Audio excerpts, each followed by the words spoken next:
This week on Act Out, what better way to make immigrants feel at home than to bring them into the fold of indefinite detention? Next up, the Rainforest Action Network has graded the world's biggest banks on their financing of fossil fuel projects, and wow, what a shitty pack of science students they are. Finally, from the front lines of the flood response in the Midwest, the Dandelion Network joins us to talk solidarity, not charity. From tweets to marching in the streets, this is Act Out. Rockets! Brigade! Bulldozers swarm outside the checkpoint gate. An orange flash broke the hush and blew me into the street. I awoke next to the body of my baby. No! Welcome to Act Out. I'm Eleanor Goldfield, and this is your tipping point. Last Tuesday, the Supreme Court voted in a 5-4 ruling that ICE has every right to arrest people who aren't U.S. citizens and detain them for months or years, based on past convictions, with no chance of release on bond. They can do this even to green card holders, and even if the convictions were fairly minor and the immigrant completed the sentences or paid the fines years ago. In other words, they can kidnap people and hold them indefinitely without a hearing and without due process, because America? The case brought by the ACLU challenged the interpretation of a 1996 law which states that immigrants with suspected terrorist ties or specific criminal histories would face mandatory detention without bond. So, while this latest ruling doesn't grant ICE any new powers, it flies in the face of the well-established law that a person cannot be imprisoned or sentenced for the same crime twice. That being said, it's important to note what this ruling doesn't fly in the face of, where it shows a nice continuity with existing American legislation. Indeed, what better way to make these migrants feel more American than giving them a slice of the good old NDAA? Yeah, do you remember that one? The 2012 National Defense Authorization Act, or NDAA, allows for the indefinite detention of Americans without due process until, quote, the end of hostilities, based on whether or not they, quote, substantially support Al-Qaeda, the Taliban, or associated forces that are engaged in hostilities against the United States or its coalition partners, including any person who has committed a belligerent act or has directly supported such hostilities in aid of such enemy forces, such. And if you're thinking, well, yeah, I mean, just don't be a terrorist, okay? If you've watched this show, you'll know that the definition of anyone who is, quote, engaged in hostilities against the United States has become more and more elastic. Just recently on this show, we covered how anti-protest bills aim to demonize and label as terrorists those who seek to preserve land, air, and water from the unceasing onslaught of capitalist environmental destruction. It's also well documented how agencies from the DOJ to the FBI have surveilled and harassed activists, oftentimes culminating in the imprisonment, as was the case with water protector Red Fawn Fallis. Just last week, on March 21st, the ACLU filed suit against the FBI to obtain surveillance records on the FBI's so-called Black identity extremists that the FBI has targeted in the movement for Black Lives. And a 2017 Department of Homeland Security field analysis report states that, quote, the most likely potential domestic terrorist threat to the Diamond Pipeline construction project or associated entities is from environmental rights extremists motivated by resentment over perceived environmental destruction. Domestic terrorist threat. After 9/11 and the fear-mongering start of the War on Terror, there used to be a dark joke that made the rounds with kids my age at the time, that every time you did something rebellious, the terrorist would win. Oh, if you go smoke a cigarette after school, the terrorists win. If you cheat on that tests, the terrorists will win. Of course, we anti-war youngins got a good chuckle out of that, but now that shit is damn near true. Demand clean water and the terrorists win. Demand an end to police brutality and systemic racism and the terrorists win. It is fucking despicable that this latest Supreme Court ruling allows ICE to kidnap and disappear migrants. But let's not pretend that this is un-American. Let's not pretend that this is a new chapter in our American history textbooks. It's a continuation. another step in the direction of outright fascism, built on complete control, the pointed othering and demonization of any and all enemies of the state, and a monopoly on violence and political power thinly veiled by images of Lady Liberty. And so here again, we see the importance of not considering our struggles as separated silos, divided by borders or specific life experiences. The struggle for immigrant rights is a struggle for our own rights. If I will my own freedom, I must necessarily will yours. And as Jihad Abu Salim said on a recent panel on the shared struggles for freedom from Gaza to DC, you cannot achieve your security with the continuous suffering of another people.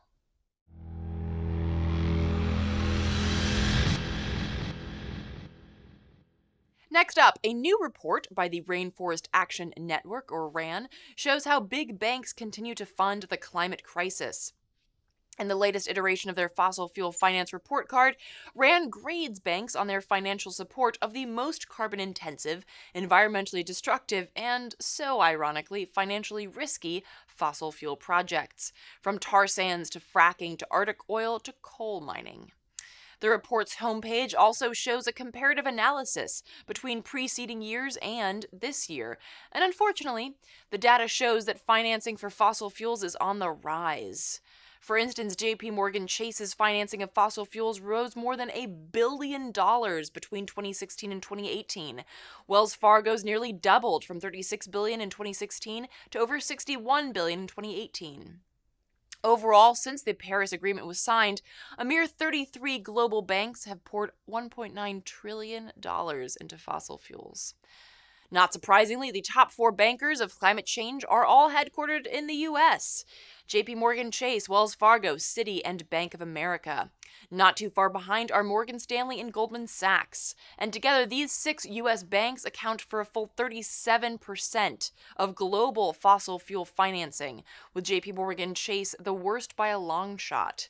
JP Morgan beats out the rest by a full 29% and ranks first in all but one of the fossil fuel categories. They're first in tar sands, first in Arctic oil and gas, first in ultra-deepwater oil and gas, first in LNG, first in coal mining, and second in fracking, only just behind Wells Fargo. The report also includes an important section on human rights, which highlights how these companies, such as Geopark, Frontera Energy, and Andes Petroleum, all financed by JP Morgan Chase, are exploring or drilling for oil on the territories of indigenous peoples. And these indigenous peoples have not been properly consulted or have explicitly rejected the presence of oil drilling on their land. Indeed, the report highlights how indigenous communities in particular are overwhelmingly targeted in the continued financing of fossil fuel projects. Still, no one is or will be immune to the havoc we are building towards. The World Health Organization reports that global warming will cause 250,000 additional deaths per year between 2030 and 2050 solely from malnutrition, malaria, diarrhea, and heat stress. And a growing lack of fresh water exacerbated by global warming kills 500,000 children every year. This is happening right now. As you watch this, as I film this, banks are pouring billions into not only environmental destruction, but the death of children, the forced migration of millions. These banks are stealing food from our plates, pouring chemicals into our water, and shoving coal ash into our lungs. This is not the horror story of tomorrow, but the reality of today. And it is why movements like the divestment movement are so important and powerful. Dirty energy projects cannot exist. They cannot survive without funding, like we can't survive with dirty energy projects. To read more of RAND's in-depth study, visit rand.org/bankingonclimatechange2019. Now, finally today, and very much in line with our previous story, massive flooding has hit Nebraska in an onslaught that's already caused the most extreme and widespread destruction in the state's history, the kind that you can see from space. Last Wednesday, Governor Ricketts announced that the state was already looking at more than $1 billion worth of flood damage. Now, Ricketts, whose Twitter account consists of him looking like a tiny smiling penis next to a giant image of extreme flooding, is everything that you'd expect in a climate change denying polished dumb shit. He is a big supporter of fracking and also thinks that we should expand offshore drilling. Meanwhile, the Ricketts family fortune comes from TD Ameritrade, founded by Pete's father, Joe Ricketts. And TD, the umbrella company, is listed in Rainforest Action Network's report as one of the worst banks in North America when it comes to financing fossil fuel projects and expanding their dirty energy portfolio. See, it's just all connected. All connected. And while the powers that be perpetuate these climate disasters, solidarity aid efforts are underway and working directly with communities to assess needs and get folks the help that they really require. Here to talk more about this are Kelly and Brady with the Dandelion Network in Nebraska. Take a look. Maybe like a week and a couple days ago, we started hearing reports of flooding. We should say that we are primarily a Lincoln-based organization, and Lincoln has been very fortunate in this situation where our only direct result of the flooding was that we were on a water restriction. So we got off pretty easy in the whole situation. But the rest of the state, there's kind of two things going on actually in the eastern part of the state and the northeastern area of the state. Significant flooding, pretty catastrophic flooding on basically every river in the area. And then in the west, they also had flooding, but then also blizzards that were happening at the same time. So the panhandle in the western part of the state kind of got a 2-for-1 there. They got hit with both at the same time. So in the last week and a couple of days, we started to see waters recede a bit, not completely or not back to normal levels, but if you had looked at the Nebraska Department of Transportation maps as flooding was happening, they were putting up, what was closed and where the severely affected areas were, and it was just the red was where everything was most severely hit, and it was just solid blocks of red on the northeastern corner of the state, down kind of along the state border, and then the panhandle was also pretty solidly red, and so those areas were outside of rescue crews or helicopter or other small planes. They were completely inaccessible for several days. And that's all starting to, I think we're kind of past the point of air rescues and that sort of thing at this point. They're getting more roads open, but now they're assessing the damage of which roads are actually still there. A lot of them were just completely washed off the map. Entire sections are unusable. The major roads are pretty much open, the major highways, but connections between small towns that were there before are definitely not, or they aren't yet. And I'd also say one of the ways that being here in Lincoln, so how are we assessing what's going on? It's really just a bunch of people who went through that workshop, who's been going to those meetings, getting on Facebook, getting on Twitter, and reaching out to all their connections, all their friends, all their families, and saying what are you hearing? What are you seeing? Where are their specific asks coming from? And so it's been a lot of just research essentially, and looking at what communities are being affected, where's their aid, and where are there areas where maybe they're not getting aid, what are their specific asks, and then sort of translating that back here in Lincoln and saying, well, are these specific asks? What is our capacity? Where can we sort of kind of connect those two? And it was also a lot of we've been doing a lot of filtering through that information and kind of reading between the lines, because we have a lot of communities in Nebraska, immigrant communities, non-English speaking folks, and for white English speaking folks that have access to internet, the response for aid was actually pretty incredible. These Facebook groups popped up instantaneously, and they were able to connect people with resources, people doing a shout out, my horses need to go here, my kids need this, and instant responses. It's really incredible. And we even had a lot of people coming from out of state who had received aid. There was a group from Texas that came up that they had been helped by people from Nebraska when Houston got hit. And so they're hey, you did this thing for me, I'm gonna come back and I'm gonna do that for you, which is a really incredible example of mutual aid, right? For the most part, those needs were being met or asked by, I said, white English speaking folks who have access to internet. And so we started through our filtering process, we're kind of reading between the lines of like, okay, there's all these people that are having their needs met. The state response is adequate for them. Who is not being talked about? Who is not likely to receive that aid? Who are we not hearing from? And so that's where we've kind of been focusing our efforts on.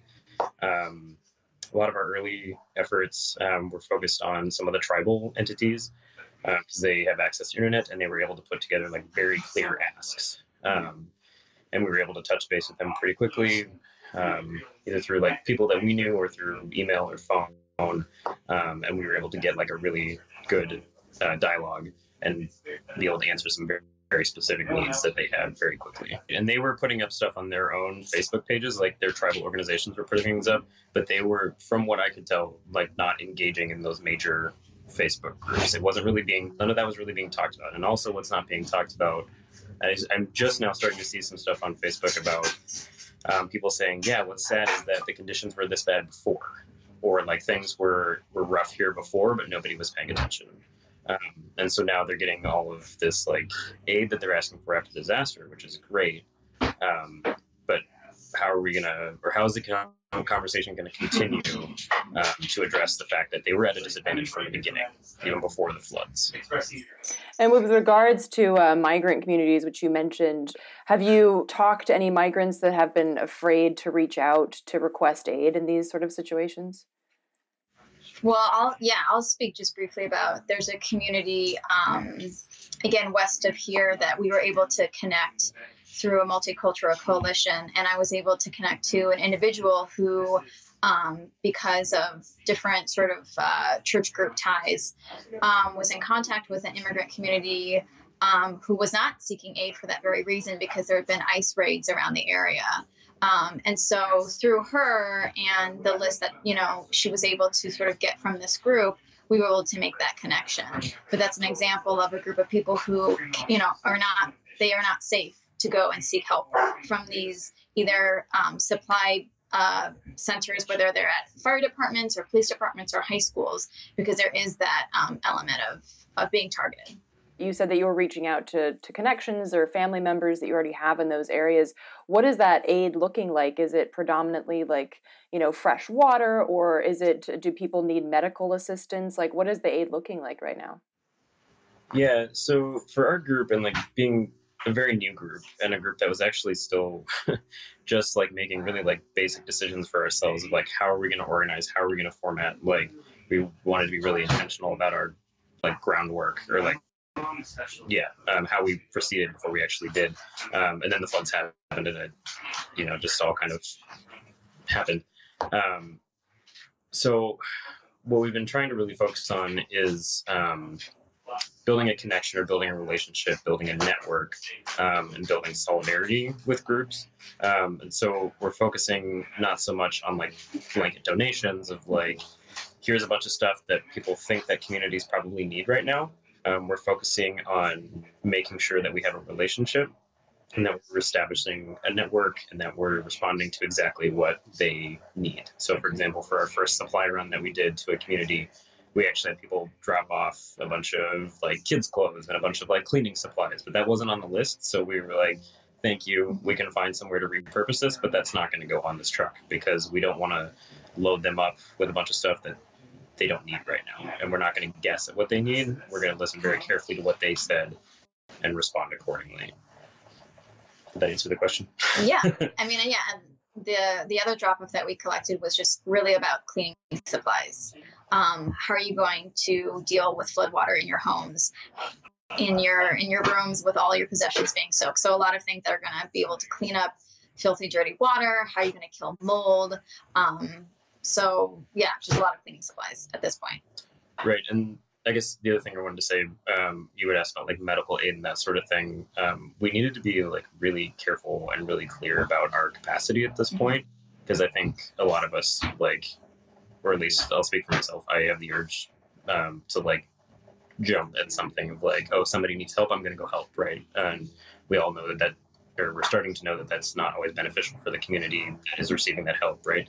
And so we really had to like be intentional, and we're still working through the process and like holding ourselves accountable of like, okay, what is our actual capacity? We have some people with medical training, but there are more appropriate people that are in that area doing that immediate rescue work and aid work.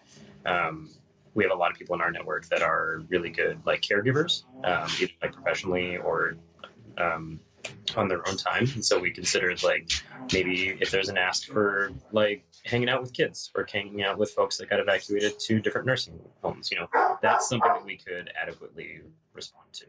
But we're not going to rush out and start checking people's vitals and like dragging them out of water and stuff like that, right?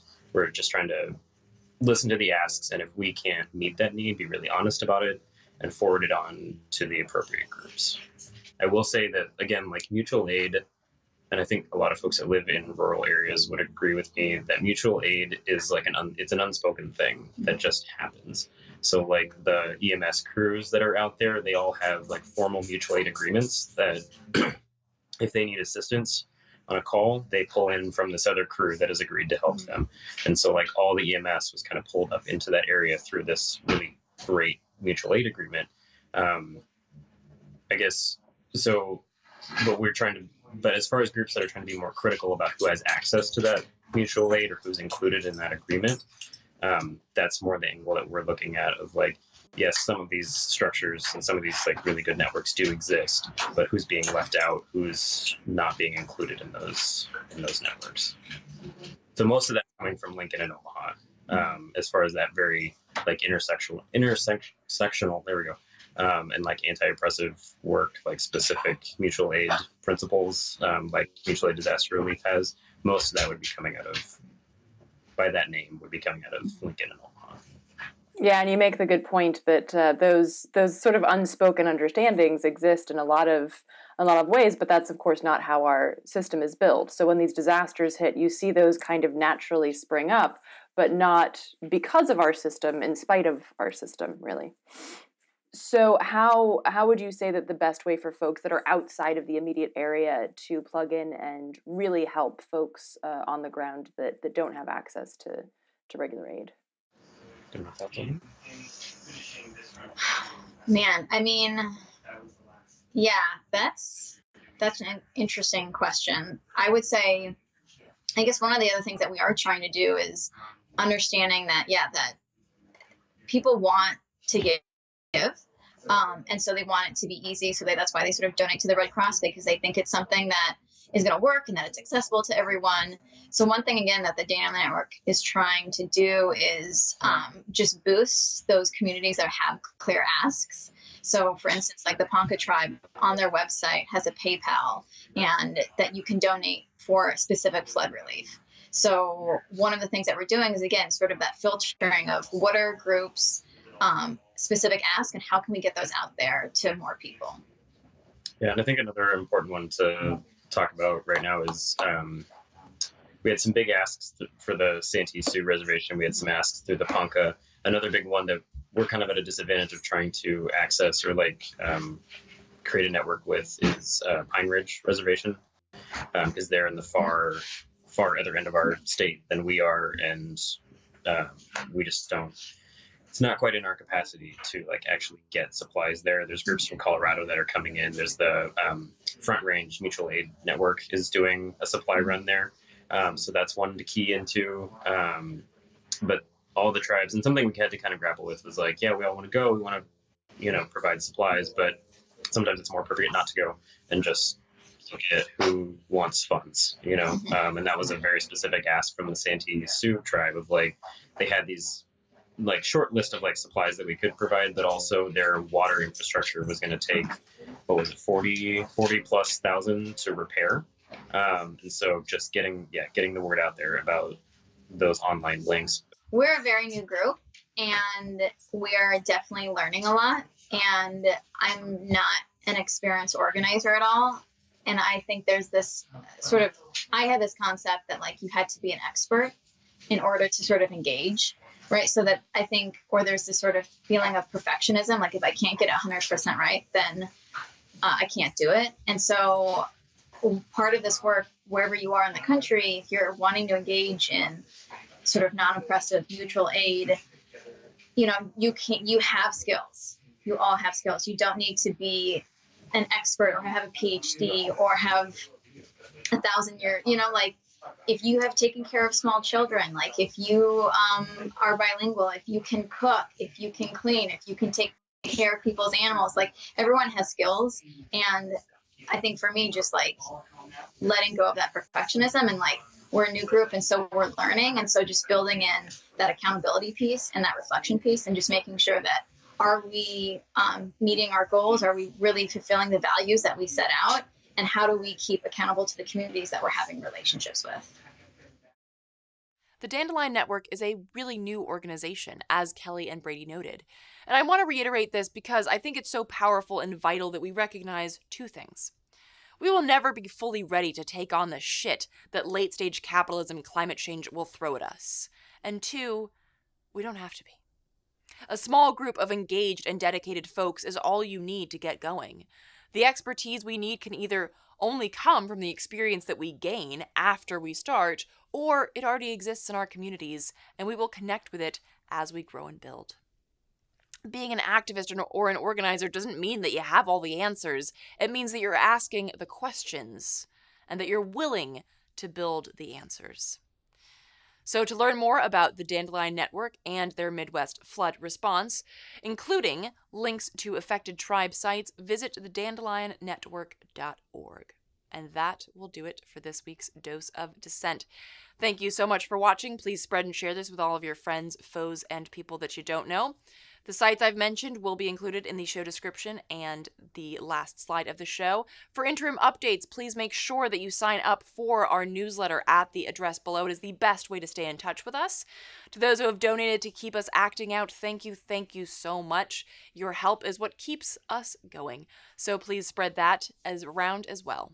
From the Devil's Den, good night and act out. And real quick, to keep independent, non-corporatized media like this show going, visit patreon.com/actout. I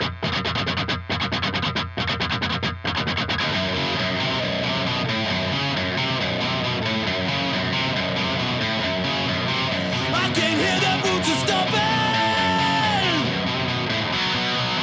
Come on, boys, let's get some rocks to throw. I can't stand to hear my father cry anymore. Time we left for nothing, motherfuckers dead in the road. We've been backing up inch by inch, we got nowhere else to go. It's been too many years since you pushed and served my shove. I'm not a fighter.